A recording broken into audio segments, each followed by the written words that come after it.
আসসালামু আলাইকুম প্রিয় শিক্ষার্থীবৃন্দ, ন্যাশনাল কলেজের স্কুল শাখার অনলাইন শ্রেণী কার্যক্রমে তোমাদের সবাইকে আমি স্বাগত জানাচ্ছি।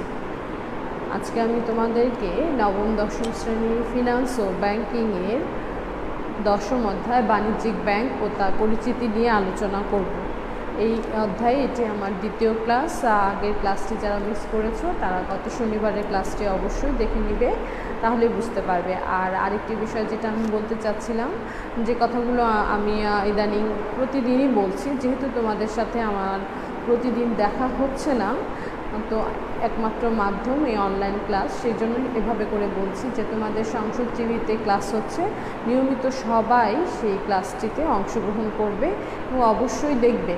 আর আরেকটি বিষয় যেটি নিয়ে আমি আলোচনা করতে চেয়েছিলাম সেটি হচ্ছে মাদক নিয়ে। মাদক বলতে আসলে মাদক একটি সামাজিক ব্যাধি। এই মাদকের কারণে শুধু সমাজেরই যে ক্ষতি হচ্ছে তা না, একটি পরিবার অর্থনৈতিকভাবে, পারিবারিকভাবে, সামাজিকভাবে বিপর্যস্ত হয়ে যাচ্ছে। এই জন্য মাদককে এড়িয়ে চলতে হবে। এবং মাদক বলতে আমরা সবসময় গাঁজা, হিরোইন, ইয়াবা এসব বুঝে থাকি, কিন্তু ধূমপানও কিন্তু একটি মাদক, এবং ধূমপানে অনেককেই আসক্তি দেখা যায়। এবং ধূমপানের কারণে আমি গত ক্লাসেও বলেছিলাম যে একটি প্রতিবেদন করেছি, বিশ্বে প্রায় 10 লাখ মানুষ প্রতি বছর ক্যান্সারে আক্রান্ত হচ্ছে। বেশিরভাগ ফুসফুস ক্যান্সার কিন্তু ধূমপানের কারণেই হয়ে থাকে। অবশ্যই তোমরা ধূমপান থেকে শুরু করে অন্যান্য মাদকদ্রব্য এড়িয়ে চলবে এবং তোমার বন্ধু বান্ধব, আত্মীয় স্বজনকেও সহযোগিতা করবে কিভাবে এর থেকে দূরে থাকা যায়, এড়িয়ে চলা যায়। ঠিক আছে? আর তোমরা যদি কেউ এখন লাইনে থেকে থাকো তাহলে অবশ্যই আমাকে জানাবে যে তোমরা আমাকে শুনতে পাচ্ছ কি না। ঠিক আছে? আমি তারপর একটু দেখি যে শোনা যাচ্ছে কি না। ইমন আছে, ইমন তুমি আমাকে একটু জানাও তো যে শোনা যাচ্ছে কি না, একটু জানাবে। ঠিক আছে ইমন? আচ্ছা, আরেকটি যে বিষয় আমি বলতে চাচ্ছিলাম যে এটি হচ্ছে ফিনান্স ও ব্যাংকিংয়ের ব্যাংকিং অংশ। ব্যাংকিং অংশের দশম অধ্যায় বাণিজ্যিক ব্যাংক ও তার পরিচিতি। গত ক্লাসে আমি বাণিজ্যিক ব্যাংক এবং বাণিজ্যিক ব্যাংক কী এবং বাণিজ্যিক ব্যাংকের উদ্দেশ্যগুলি নিয়ে আলোচনা করেছিলাম। আজকে আমি বাণিজ্যিক ব্যাংকের কার্যাবলী নিয়ে আলোচনা করব। তো কার্যাবলীতে তোমরা দেখতে পাচ্ছ যে বাণিজ্যিক ব্যাংকের কার্যাবলী আসলে দুটি ভাগে ভাগ করেছে কার্যাবলীকে। একটি হচ্ছে প্রধান কার্যাবলী আর এগুলো হচ্ছে অন্যান্য কার্যাবলী। তো প্রধান কার্যাবলীর প্রথম যে বিষয়টি আছে, প্রথম যে অংশটা আছে সেটা হচ্ছে বাণিজ্যিক ব্যাংকের যে প্রধান বা প্রথম যেটা হচ্ছে আমানত গ্রহণ, আমানত গ্রহণ ও সুদ প্রদান। তো তোমরা, আমি যদি তোমাদেরকে একটা উদাহরণ দিয়ে বুঝাই যে কিভাবে ব্যাংক আমাদের কাছ থেকে আমানত গ্রহণ করছে এবং সুদ প্রদান করছে। দেখো, আমি একটা ব্যাংকের নাম দিই, হ্যাঁ, ABC ব্যাংক, ব্যাংকটার নাম। ঠিক আছে? ব্যাংকের নাম দিয়েছি ABC ব্যাংক। এই ব্যাংক কি করে দেখো, জনগণের নিকট থেকে সঞ্চিত অর্থ জমা নেয়। এখন আমি ব্যাংকের একজন গ্রাহক, আমি চিন্তা করছি যে আমি হয়তো একজন ব্যবসায়ী। এখন আমি প্রতিদিন আমাকে ব্যাংকে টাকা জমা দিতে হয় এবং আমার প্রয়োজন অনুসারে কয়েকবার ব্যাংক থেকে হয়তো টাকা উত্তোলন করতে হতে হয়। প্রতিদিন হতে পারে, প্রতি সপ্তাহে হতে পারে, বা যখন ইচ্ছে আমার, যতবার ইচ্ছে আমি ব্যাংক থেকে টাকা তুলব এবং জমা রাখবো। সেক্ষেত্রে ব্যাংক আমার অর্থটা চলতি হিসাবে রেখে দেয়, চলতি হিসাব। ঠিক আছে? আমি একটি চলতি হিসাব খুললাম। এই হিসাবে, এই অ্যাকাউন্টের একটা সুবিধা হচ্ছে আমি যতবার খুশি টাকা জমা দিতে পারবো এবং উত্তোলন করতে পারবো। ঠিক আছে? এই হিসাবে সাধারণত কোনো সুদ প্রদান করা হয় না, কিন্তু সুবিধা হচ্ছে আমি অনেকবার টাকা জমা দিতে পারছি, টাকা তুলতে পারছি। এরপরে ধরো আমার বোন চাকরিজীবী, সে মনে করছে যে সে প্রায় প্রতি সপ্তাহে তার কাছে যতটা সঞ্চয় আছে সে ততটা ব্যাংকের নিকট জমা করে রাখবে। সেটা 500 হতে পারে, 1000 হতে পারে। এক সপ্তাহে 500 হলো, আরেক সপ্তাহে 1000 হলো, আরেক সপ্তাহে 5000 হলো, বা 2 দিন পরে সে 8000 টাকা রাখলো, বা যখন ইচ্ছা তখন সে ব্যাংকে টাকা জমা রাখবে। ঠিক আছে? কিন্তু সে ব্যাংক থেকে টাকা উত্তোলনের ক্ষেত্রে সাধারণত কিছু নিয়মকানুন অনুসরণ করা হয়। সাধারণত সপ্তাহে 2 বারের বেশি টাকা সঞ্চয়ী হিসাবে জমা রাখা যায় না। ঠিক আছে, সঞ্চয়ী হিসাব খুললো ধরো আমার বোন, সেই হিসাবটায় যতবার ইচ্ছা টাকা তো ব্যাংকে জমা রাখা যায়, কিন্তু উত্তোলনের ক্ষেত্রে কিছু নিয়মকানুন থাকে।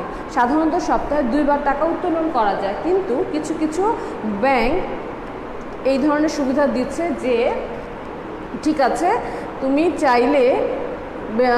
চাইলে এর চেয়ে সপ্তাহে 2 বারের চেয়েও বেশি টাকা উত্তোলন করতে পারবে। এই হিসাবে ব্যাংক খুব স্বল্প হারে সুদ দেয়, স্বল্প হারে সুদ প্রদান করে। ঠিক আছে, সুদ প্রদান, চলতি হিসাবে সুদ প্রদান করে না, কিন্তু বিভিন্ন ধরনের সুবিধা দেয়। যখন ইচ্ছা যতবার ইচ্ছা তুমি টাকা উত্তোলন করবা। আরেকটা হচ্ছে স্থায়ী হিসাব। স্থায়ী হিসাব 1 মাস, 2 মাস, 3 মাস, 6 মাস, 1 বছর, 2 বছর, 5 বছর পর্যন্ত টাকা স্থায়ী করে রাখা যায়। ধরো আমার কাছে 5 লক্ষ টাকা আছে, সেটা আমি 6 মাসের জন্য ব্যাংকে স্থায়ীভাবে রেখে দিতে চাই। এই জন্য ব্যাংক আমাকে বেশি পরিমাণে সুদ প্রদান করে, যে 6 মাসের মধ্যে আমি টাকাটা তুলব না, বেশি সুদ দেয়। ঠিক আছে, এই হিসাবে যদি আমি টাকাটা রাখি তাহলে ব্যাংক কী করে, আমাকে বেশি পরিমাণ সুদ দেয়। কিন্তু বেশি পরিমাণ সুদ দেয়, কিন্তু যদি আমার প্রয়োজন পড়ে, আমি যদি 6 মাসের জন্য রেখেছিলাম, এটা যদি 1 মাস পরে তুলতে যাই, তখন সুদের পরিমাণ তারা কমিয়ে দেয়। তো এই যে দেখো, এরা যে চলতি হিসাব, সঞ্চয় হিসাব, চলতি হিসাবে দেখো মিনা নামে একজন টাকা রাখলো, সঞ্চয় হিসাবে রুমা নামে একজন রাখলো, স্থায়ী হিসাবে দিনা নামে একজন গ্রাহক রাখলো। এই যে আমানতকারী মিনা, রুমা, দিনা, এটা সবাই কি ব্যাংকের নিকট টাকা রেখেছে বিভিন্ন হিসাবে, চলতি হিসাব, সঞ্চয় হিসাব, স্থায়ী হিসাবে। এই যে এই মানুষগুলো, যে আমানতকারীগুলো টাকা জমা রেখেছে, তারা তো আমানতকারী। এই যে আমি বলেছিলাম না, আমানত গ্রহণ, এই এবিসি ব্যাংক এদের কাছ থেকে কী করলো, বিভিন্ন হিসাবে আমানত গ্রহণ করলো এবং সুদ প্রদান করলো। চলতি হিসাবে সাধারণত সুদ দেয় না, কিন্তু কিছু সুবিধা প্রদান করে। সঞ্চয় হিসাবে স্বল্প হারে সুদ দেয় এবং স্থায়ী হিসাবে কী করে, বেশি সুদ দেয়। এইটাই কিন্তু কি হচ্ছে, বাণিজ্যিক ব্যাংকের একটি অন্যতম কার্যাবলী। বাণিজ্যিক ব্যাংক কী করলো, এই দেখো এদের কাছ থেকে, আমানতকারীর নিকট থেকে আমানত সংগ্রহ করে, বিভিন্ন হিসাবে অন্তর্ভুক্ত করে এবং সুদ প্রদান করে। তো তোমরা নিশ্চয়ই বুঝতে পেরেছ। এখন আমরা জানবো হচ্ছে মূলধন গঠন। ব্যাংকের যে দ্বিতীয় কার্যাবলী সেটা হচ্ছে মূলধন গঠন। মূলধন গঠন, ব্যাংক কী করে, মূলধন গঠন করে। কিভাবে করে? ব্যাংক জনগণের নিকট যে সঞ্চিত ছড়িয়ে ছিটিয়ে থাকা যে অর্থগুলো আছে, সেগুলোকে একত্রিত করে মূলধন গঠন করে। দেখো, ব্যাংক এমন না যে এবিসি ব্যাংকের নিকট একজন মাত্র ব্যক্তি, সে মিরপুরে থাকে, সেই টাকা জমা দিচ্ছে, তার অর্থ দিয়ে মূলধন গঠন হয়েছে, তা তো না। ব্যাংকের নিকট অনেক অনেক অনেক আমানতকারী আছে, যাদের বিক্ষিপ্ত, ধরো আমি রাখলাম, স্থায়ী হিসাবে রাখলাম 5 লক্ষ টাকা, ঠিক আছে। তারপর আমার এক বন্ধু রাখলো 50,000 টাকা, তারপর অন্য কেউ হয়তো আমার এক প্রতিবেশী রাখলো 1 লক্ষ টাকা। এই যে দেখো, জনগণের নিকট আমানতকারীদের যে ক্ষুদ্র ক্ষুদ্র অংশ ছড়িয়ে ছিটিয়ে থাকা, কেউ থাকে মিরপুর, কেউ থাকে বাড্ডা, কেউ থাকে উত্তর বাড্ডা, ঠিক আছে, ছড়িয়ে ছিটিয়ে রয়েছে না এই অর্থগুলো। এগুলো কি করে, সব ব্যাংকের নিকট যখন গ্রাহকগুলো জমা রাখে, বিভিন্ন জায়গার অর্থগুলো, ছোট ছোট অর্থগুলো, সেগুলো ব্যাংকের নিকট একত্রিত করে কি করে, ব্যাংক মূলধনটা গঠন করে, মূলধন হিসেবে তা গঠন করে, ঠিক আছে। তারপর হচ্ছে 3 নম্বর, ঋণ মঞ্জুর ও সুদ গ্রহণ। ঋণ মঞ্জুর, দেখো, ঋণ মঞ্জুর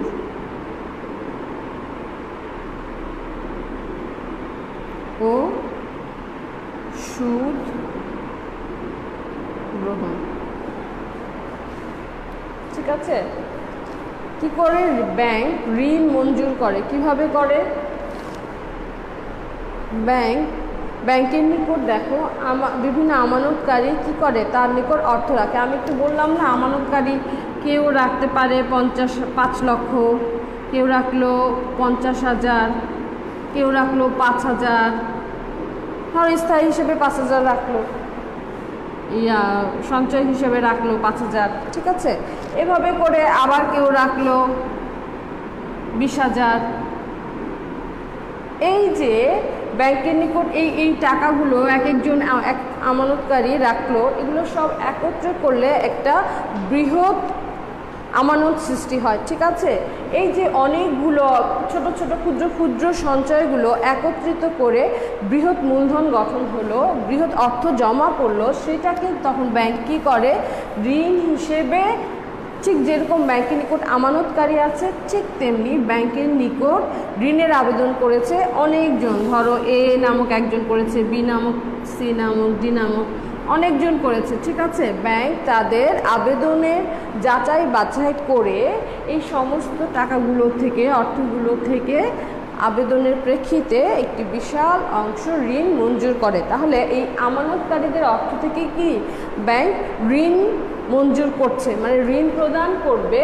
এবং এই যে এ নামক একজন ব্যক্তিকে সে ব্যাংক নির্বাচিত করলো ঋণ প্রদান করবে বলে, এই যে ঋণ প্রদান ব্যাংক একে করলো, ধরো 5,50,70,000 বা 72,000 টাকা যে ব্যাংকের নিকট আছে, সেখান থেকে 3 লক্ষ টাকা এ নামক একজন ঋণ আবেদনকারীর নিকট সে ঋণ মঞ্জুর করলো। তখন এই যে আবেদনকারীকে সে ঋণ মঞ্জুর করলো, এই জন্য সে কী করবে, ঋণের জন্য সুদ গ্রহণ করবে। আর এই যে যারা যারা টাকা জমা রেখেছে ব্যাংকের নিকট, তাদেরকে শুধু ব্যাংকে টাকা জমা রাখেছে না, তাদেরকে ব্যাংক কী করবে, সুদ প্রদান করবে, তাদেরকে অল্প হারে সুদ প্রদান করবে। এবং যাকে যাকে তারা ঋণ মঞ্জুর করেছে তার নিকট থেকে উচ্চ হারে সুদ গ্রহণ করবে। এইটি ব্যাংকের একটি অন্যতম কার্যাবলী। এই যে বলেছি না, ঋণ মঞ্জুর ও সুদ গ্রহণ, দেখেছো ব্যাংক কী করলো, ব্যাংক আমানতকারীর অর্থ থেকেই কি করলো, ঋণ গ্রহীতাকে ঋণ মঞ্জুর করলো এবং তার ঋণ মঞ্জুরের জন্য কি করলো, সুদ গ্রহণ করলো, ঠিক আছে। এরপর হচ্ছে ঋণ আমানত সৃষ্টি। এটা খুবই ইম্পর্ট্যান্ট একটি টপিক, ঋণ আমানত সৃষ্টি। তোমাদের ম্যাক্সিমাম পরীক্ষাতেই এই প্রশ্নটা আছে। তোমরা যদি আগের বছরগুলোর বোর্ড কোশ্চেনগুলো দেখো, তখন কিন্তু দেখবা যে এই ঋণ আমানত সৃষ্টি নিয়ে একটি প্রশ্ন আছে। দেখো বাণিজ্যিক ব্যাংক কিভাবে ঋণ আমানত সৃষ্টি করে। এই যে বাণিজ্যিক ব্যাংকের নিকট ঋণের আবেদন করেছে না, ধরে এ, বি, সি, এই 3 জন ঋণ আবেদন করেছে, তারা ঋণ গ্রহীতা। ব্যাংক কী করলো, ঋণ এ নামক ব্যক্তিকে ঋণ প্রদান করলো, ঠিক আছে। এখন ঋণ প্রদান করার জন্য নির্বাচন করলো। ব্যাংক কী করবে, 5 লক্ষ টাকা ধরো একে ঋণ দিবে। ব্যাংক সরাসরি নগদ 5 লক্ষ টাকা এর হাতে দিয়ে দিবে না। এই নামক ব্যক্তিকে ব্যাংক কী করবে, ব্যাংকের নিকট একটি হিসাব খুলাবে, ঠিক আছে। এ নামক ঋণ গ্রহীতাকে ব্যাংক কী করবে, ব্যাংক হিসাব খুলাবে।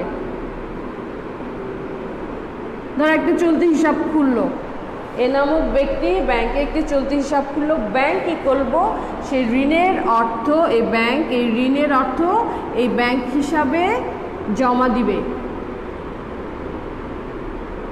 ঋণের অর্থ ব্যাংক কী করবে, সরাসরি একে 5 লক্ষ টাকা প্রদান করে দিবে না। ব্যাংক কী করবে, এই টাকাটা, ঋণের টাকাটা, এই যে ঋণের অর্থটা এই এ নামক ব্যক্তির যে ব্যাংক অ্যাকাউন্ট আছে সেই ব্যাংকে জমা দিবে। যখনই একটি ব্যক্তির বা গ্রাহকের ব্যাংকে একটি হিসাব থাকে, তখনই কি আমানত সৃষ্টি হয়। এই যে ঋণ প্রদানের মাধ্যমে ব্যাংক কী করলো, আমানত সৃষ্টি করলো। এরপর হচ্ছে বিনিময় মাধ্যম সৃষ্টি। বিনিময় মাধ্যম সৃষ্টি,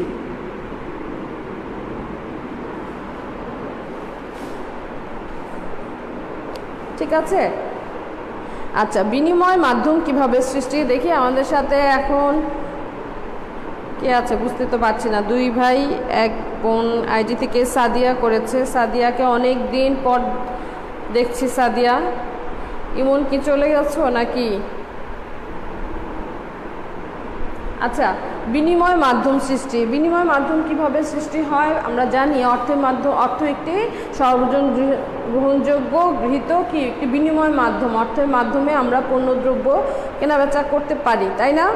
যদি তুমি অর্থ দাও, একটি কলম কিনতে চাও, কলম কিনতে পারবা, 1 কেজি ডাল কিনতে পারবা, বই কিনতে পারবা। কারণ অর্থ মূল্যের পরিমাপক ও সর্বজন স্বীকৃতভাবে বিনিময়ের মাধ্যম। সবাই অর্থের বিনিময়ে তোমার কাছ থেকে পণ্য কিনতে বিক্রি করতে চাইবে। তুমি যদি এখন বই বিক্রেতার কাছে যেয়ে বলো আমাকে এই স্বর্ণটা দিলে আমাকে বই দেন, তা কিন্তু হবে না। সবার নিকট কিন্তু স্বর্ণ, রূপা এগুলো গ্রহণযোগ্য নয়। অর্থটাই সবার নিকট গ্রহণযোগ্য, কিন্তু অর্থের মাধ্যমে বিনিময় করা যাচ্ছে। কিন্তু ব্যাংক কীভাবে বিনিময় মাধ্যম সৃষ্টি করে দেখো। চেক, প্রত্যয়পত্র, bank order, debit card, credit কার্ডের মাধ্যমেও বিনিময় করা যাচ্ছে। ধরো এর আগের ক্লাসে আমি এরকম একটি উদাহরণ দিয়েছিলাম। একজন ধরো তোমাদের মধ্যে একজন কেউ একটি মোবাইল কিনতে গিয়েছো তার মায়ের সাথে, ঠিক আছে? যে ধরো তুমি রাফা প্লাজা বা এলিফ্যান্ট রোডে একটি দোকানে কি কিনতে গিয়েছো? মোবাইল কিনেছো। মোবাইল ফোন বা সেলফোন যেটা বলে, মোবাইল ফোন কিনেছো। এই জন্য মোবাইল ফোনটার দাম হচ্ছে 25,000 টাকা, ঠিক আছে? এই 25,000 টাকা তোমার নগদে না দিয়ে 25,000 টাকা তোমার মা একটি চেক প্রদান করলো, ঠিক আছে? এই রাফা প্লাজার যে দোকান থেকে কিনেছো সেখানে কি করলো? চেক প্রদান করলো। এখন যখন চেক প্রদান করলো তখন এই চেকটা তোমার ব্যাংকে প্রদান করে রাফা প্লাজা কি করলো? রাফা প্লাজা যে দোকান থেকে কিনেছো তারা সেই চেকটা ব্যাংকে সাবমিট করে ব্যাংক থেকে কি করলো? এই 25,000 টাকা তুলে নিতে পারলো। তাহলে এখানে চেক একটি বিনিময় মাধ্যম হিসেবে কাজ করেছে। এখানে কিন্তু তোমার মা সেই মোবাইল ক্রয়ের জন্য দোকানকে কি দেয়নি? নগদ অর্থ প্রদান করেনি, চেক প্রদান করেছে। চেকের মাধ্যমে কিন্তু সে মোবাইলটা নিতে পেরেছে। বিনিময় হয়েছে না? চেক দিয়েছো, মোবাইল নিয়েছো। এই যে বিনিময় মাধ্যম হিসেবে কি করে ব্যাংক কাজ করে থাকে। ঠিক তেমনি ক্রেডিট কার্ডের মাধ্যমেও কিন্তু পণ্যদ্রব্য কেনাবেচা করা হয়ে থাকে, ঠিক আছে? এরকম আরও পে অর্ডার সব কিছুর মাধ্যমে বিনিময় মাধ্যম হিসেবে ব্যাংক কাজ করে থাকে। এরপর হচ্ছে নোট ইস্যু। নোট কিভাবে ইস্যু করে? নোট তো আমরা জানি, তোমাদেরকে একদম শুরুর যে অধ্যায়গুলো আছে তখন থেকেই বলেছি যে নোট প্রচলন করে হচ্ছে কেন্দ্রীয় ব্যাংক, তাই না? তাহলে বাণিজ্যিক ব্যাংক কী করে নোট ইস্যু করে? নোট ইস্যু বলতে বাণিজ্যিক ব্যাংকে যে চেকের মাধ্যমে পণ্যদ্রব্য যে কেনাবেচা করা যাচ্ছে, এটা বিকল্প হিসেবে, মুদ্রার বিকল্প হিসেবে বাণিজ্যিক ব্যাংক কাজ করছে। এটা এইভাবে বলা হয়ে থাকে যে নোট ইস্যু। তারপর হচ্ছে নোট ইস্যু, এরপর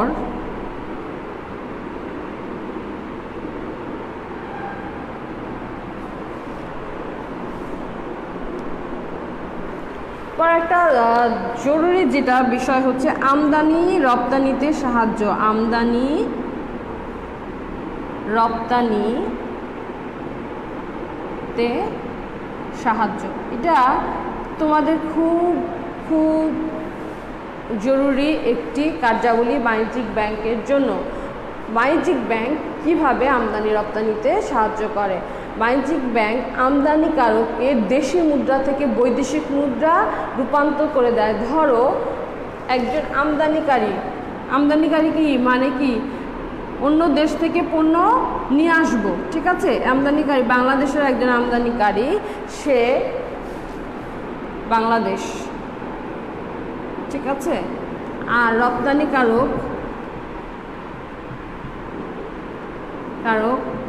রপ্তানিকারী সে হচ্ছে ধরো আছে আমেরিকায়। এখন আমদানিকারী যে বাংলাদেশে আছে সে কি আমেরিকা থেকে নিয়ে আসবে হচ্ছে কসমেটিক্স, ঠিক আছে, কসমেটিক্স অর্ডার করেছে। এখন সে অর্ডার যখন কসমেটিক্স অর্ডার করেছে তখন এই আমেরিকার যে রপ্তানিকারী সে বলেছে আমাকে আমার নিকট থেকে কসমেটিক্স নিতে হলে তোমাকে ডলারে নিতে হবে, আমার দেশি মুদ্রায় নিতে হবে, ঠিক আছে। তখন এই বাংলাদেশের আমদানিকারী কি করবে, এমন একটি ব্যাংকের নিকট, বাণিজ্যিক ব্যাংকের নিকট যাবে, টাকা দিবে, বাংলাদেশের অর্থটা মুদ্রার নাম কি টাকা, সে টাকাটাকে ডলারে রূপান্তর করবে। তাহলে দেখো দেশি মুদ্রাকে বৈদেশিক মুদ্রায় রূপান্তর হচ্ছে না, ঠিক তেমনি আবার এমনও তো হতে পারে বৈদেশিক যে রপ্তানিকারক আছে সে কি করলো, সে যখন আমেরিকার আমদানিকারী আমাদের দেশ থেকে নিবে সে কি করছে, তার দেশের মুদ্রা তো ডলার, তাকেও কি করতে হবে, তার মুদ্রাকে বৈদেশিক মুদ্রায় রূপান্তর করতে হবে, তাই না। বা এমন হচ্ছে এই যে রপ্তানিকারক যে বাংলাদেশের পণ্যের জন্য ডলারে কিনলো সেটা কি করবে, এই যে ডলার আমদানিকারকটা ডলার পেলো সেটাকে বাংলাদেশে তো ডলার চলছে না, তখন কি করবে, সেটাকে ভাঙিয়ে বাংলাদেশি মুদ্রায় রূপান্তর করতে হবে। এভাবে দেশি মুদ্রাকে বৈদেশিক মুদ্রায় রূপান্তর করে, আবার বৈদেশিক মুদ্রাকে দেশি মুদ্রায় রূপান্তর করার যে করে, এইভাবে কি করে বাংলাদেশের যে বাণিজ্যিক ব্যাংকগুলো আছে সেগুলো আমদানি রপ্তানিতে সাহায্য করে থাকে। এছাড়াও আরেকটি জরুরি কাজে সহযোগিতা করে থাকে।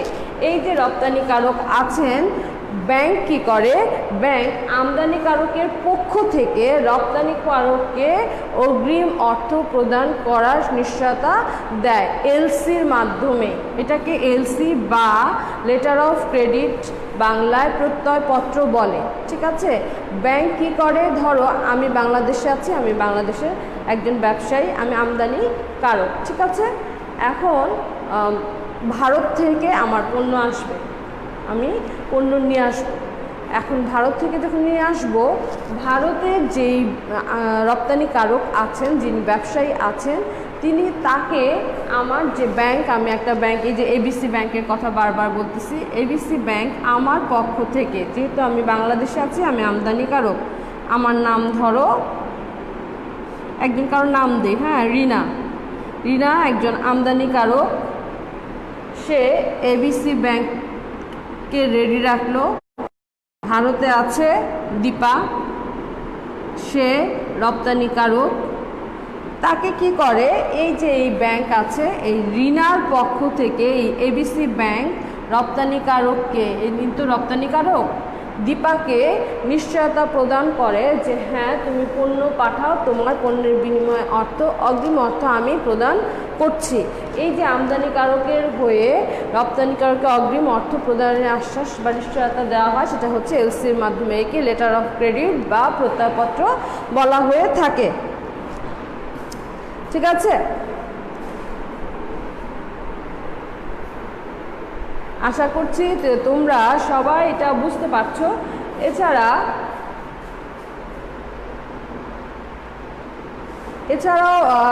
এছাড়াও কিছু কাজে করে থাকে, যেমন ওসি হিসেবে কাজ করে। ওসি বা প্রতিনিধি হিসেবে কাজ করে হচ্ছে বাণিজ্যিক ব্যাংক।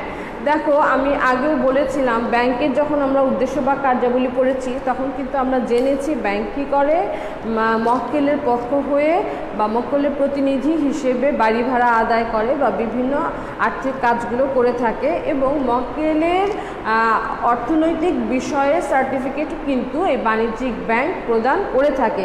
এটাকে বলে বাণিজ্যিক ব্যাংক মক্কেলের পক্ষে ওসি হিসেবে কাজ করে।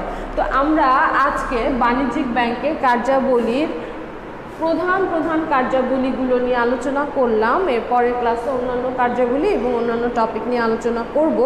তো শিক্ষার্থীরা, তোমাদেরকে আরেকটু কিছু যেটা বলার ছিল, যে তোমরা যেহেতু এখনও মহামারী চলছে, তো সেদিকে বিশেষ সাবধানতা অবলম্বন করবে।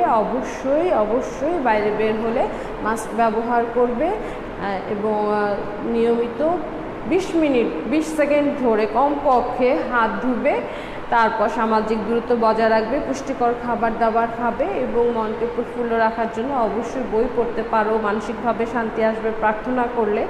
যে যে ধর্মেরই হও না কেন সেই ধর্মে প্রার্থনা করতে পারো, শারীরিকভাবে একটু নড়াচড়া করবে, এগুলোর প্রতি একটু সচেতন হবে। তো আজকে ক্লাসটা এ পর্যন্তই। তোমাদের সবার সুস্থতা কামনা করছে, এখানেই শেষ করছি। আসসালামু আলাইকুম, আল্লাহ হাফিজ।